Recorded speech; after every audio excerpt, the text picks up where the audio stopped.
Ef formaður Sjálfstæðisflokksins, varaformaður, ef verð ég að manni og veiti það sá sem vald hefur tíða og þjóða, að eitthvað ég megni sem liðmá þér ljá, þótt lítið ég hafi að bjóða, þá legg ég að föngum mitt líf við þitt mál, hvern ljóðstaf, hvern blóðdropa, hjarta og sál. Kæru vinir, það notalegt að vera komin á landsfund og í þennan trausta stól.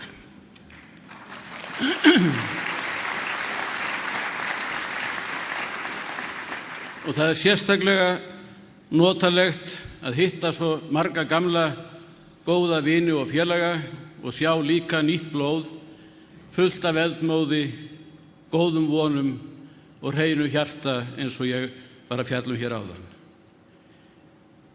Mér sagt að gömlu hjónin hafi verið að horfa á útsendingu frá Alþingi og þar hefur Steingrímur J. sagt orðrétt að hann væri ekki að ljúga, þvert á móti væri hann að segja satt, eins og hann hefði tamið sér. Það óvenju fljótt á ferðinni áramótaskaupi, sagði kellingin. Og kallinn hljóp fram til að fletta upp í dagskránni á Mogganum hvað hefði gerst. Þetta skiljanlegt vegna þess að á landsfundi Vinstri grænna í vikunni þar á undan þá höfðu aðeins verið 2 atriði á skemmtikvöldi fundarins. Fyrst var keppt í pylsuáti og áttu menn þá að éta ofan í sig. Árni Þór Sigurðsson vann. Svo var Steingrímur J. Sigfússon látinn segja satt í samfleytt 2 mínútur og sá vann sem seinast leið yfir á fundinum. Björn Valur Gíslason vann.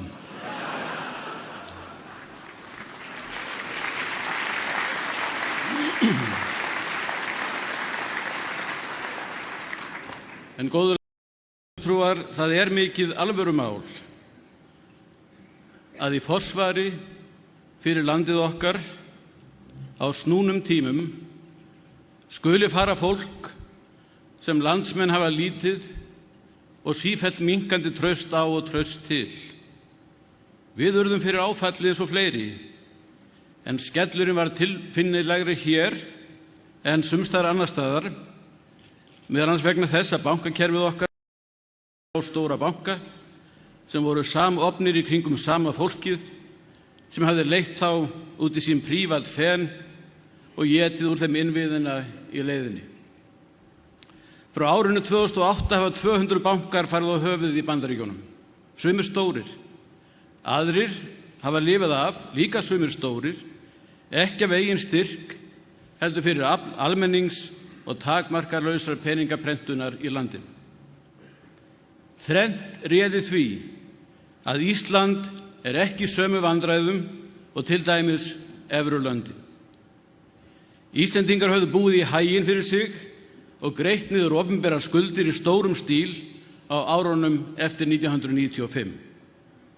Íslendingar ákváðu samstundis eftir bankafallið réttilega að þeim bæri ekki að greiða skuldir óreiðumanna og Íslendingar höfðu sína eigin mynt. Þess vegna atvinnuleysið ekki 23% hér á landi eins og í evrulandinu Spáni, aðeins þriðjungur þess og þykir okkur þó öllum nóg það. Þess vegna skuldaálagið í evrulandinu Grikklandi margfalt hærra en það sem Ísland býr við og þess vegna hafa búrókratarnir í Brussel ekki sent okkur léns herra að eigin vali eins og gert hefur verið í Róm og Aþenu. En tækifærið sem gafst til að koma okkur hratt og vel upp aftur eftir eftirköst bankafallsins, því var glutrað niður þegar núverandi stjórnvöldum skolaði inn í stjórnarráðið við bumbuslátt búsáhalda. Þess vegna fer nú fram eignaupptaka í landinu. Þess vegna fara tækifæri í hrönnum forgörðum og þess vegna hafa loforð skjaldborg og norræna velferð orðið að almennum háðsyrðum í íslensku máli. Ríkisstjórnin lofaði hástöfum að tryggja norræna velferð. Og hvaða kosti býður hún upp á til að tryggja norræna velferð? Jú, þann að þeir sem vilja velferð geta flutt út með norrænu.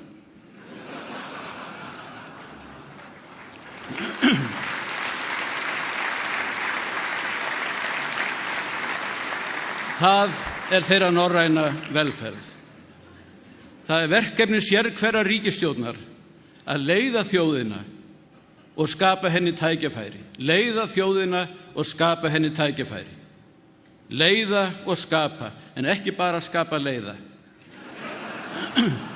Eins og núverandi ríkisstjórn gerir og dregur sífellt þrótt frá þjóðinni. Á þessum landsfundi fara sjálfstæðismenn í startholurnar. Þeir kjósa á milli manna án þess að meiða nokkurn mann. Árið 1979 á landsfundi var tekist á af hörku varaformannsstólinn. Stórveldin Gunnar Thoroddsen og Matthías Bjarnason tókust á. Þriðji maðurinn, dvergur við hlið stórmenna, skellti sér í slaginn. Sá þriðji náði þriðja sætinu af miklu öryggi. Hann stóð upp eftir kosningarnar, hinn kátasti, ánægði með sinn hlut og sagði: ég er ánægður, það hefur enginn Davíð unnið 2 Golíat í einu. Þannig taka sjálfstæðismenn á, sem bræður, systur, vinir og samherjar. Og sá sem tapar getur fengið sitt góða tækifæri síðar eins og þetta dæmi sannar. Þegar þannig er tekist á, standa allir uppi sem sigurvegarar, hvernig sem fer. En við erum ekki aðeins hér flokksins vegna og við erum ekki einu sinni í flokknum aðeins valdanna vegna. Það hefur ekkert upp á sig að vera við völd lengri eða skemmri tíma nema menn viti hvernig þeir ætla með völdin að fara.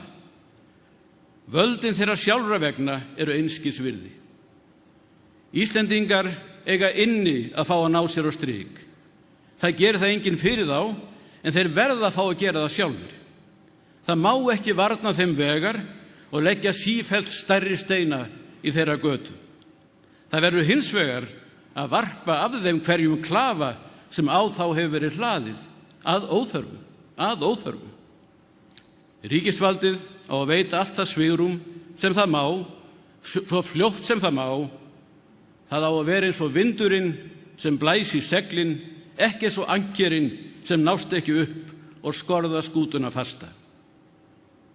Við sjálfstæðismenn eigum á þessum landsfundi, kæru vinir, að heita því að gera allt sem við megum til að tryggja landsmönnum þau tækifæri sem þeir eiga inni, réttlát, sanngjörn, tækifæri og spara okkur hvergi í þeirri viðleitni. Ef verð ég að manni og veiti það sá sem vald hefur tíða og þjóða, að eitthvað ég megni sem liðum á þér ljá, þótt lítið ég hafi að bjóða, þá legg ég að föngum mitt líf við þitt mál, hvern ljóðstaf, hvern blóðdropa, hjarta og sál. Þetta orti 20 maður, hugsið ykkur það, Hannes Hafstein. Hann verður 150 ára í næsta mánuði. Sjálfstæðismenn, gerum þessu orð Hannesar. Við höfum gert það áður. Elskulegu kæru vinir, það hefur gefist vel. Takk fyrir.